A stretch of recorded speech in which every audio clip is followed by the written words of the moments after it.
Hey everyone, it's Tally and you're watching 5 Girls 5 Minutes where 5 girls talk for 5 minutes. Don't edit videos. It's Wednesday. I'm Tally and I'm tired. Do I sound tired? Because I'm tired. I got 4 hours of sleep last night. My first class was at 8:30 in the morning and I just got back from my last class of the day. Yeah, taking my 8:30 women's health and fitness class and on the same day that I take my geology with the 7 o'clock to 10 o'clock at night lab was probably the stupidest idea I've ever had, which is my question for this week.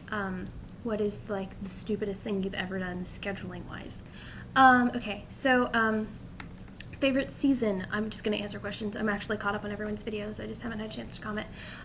Favorite season, I like the spring, but it brings me allergies, so I like the fall because I like the spring in theory because it's warmer than the fall, but it brings allergies, so I don't like it as much as the fall. I do like the fall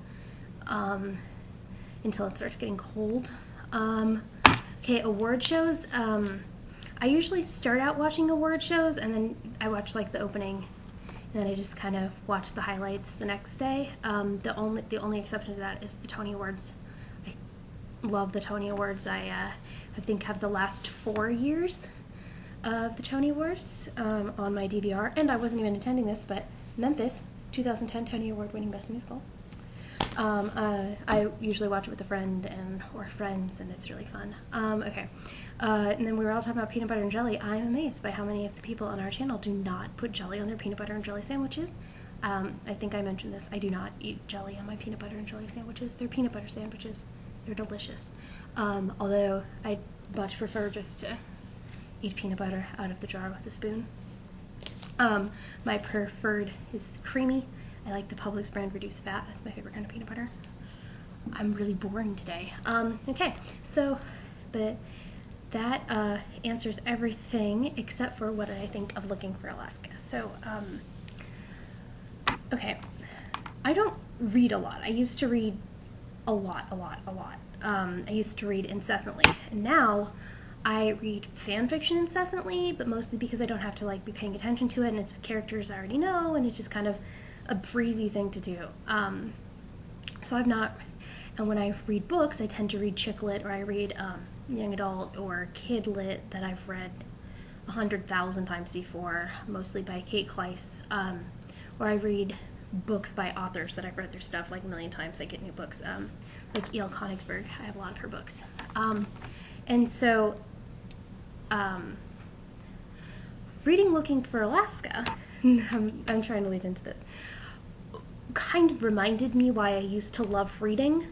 The last book I read before Looking for Alaska was called Goddess Boot Camp, and the main character was like the world's biggest Mary Sue. She was the descendant of a god, but she was closer in descendancy from the gods than most of the other people at her special boarding school for children of gods, who her stepfather is the headmaster of. So Looking for Alaska was a nice twist, and I've been afraid to read John Green's books for quite some time. The Nerdfighter community tends to exaggerate the epic win of things at times, mostly because of their proximity to Nerdfighteria, so I was worried that John Green's books would not hold up. I was very, very pleased to discover that I was so wrong and had no reason to worry, because holy crap on a cracker, that book is amazing. I ended up going out into the hallway to make popcorn at like midnight because my roommate was asleep, and I brought my iPad and I was reading, and I got back into my room at 3 o'clock in the morning after I finished it.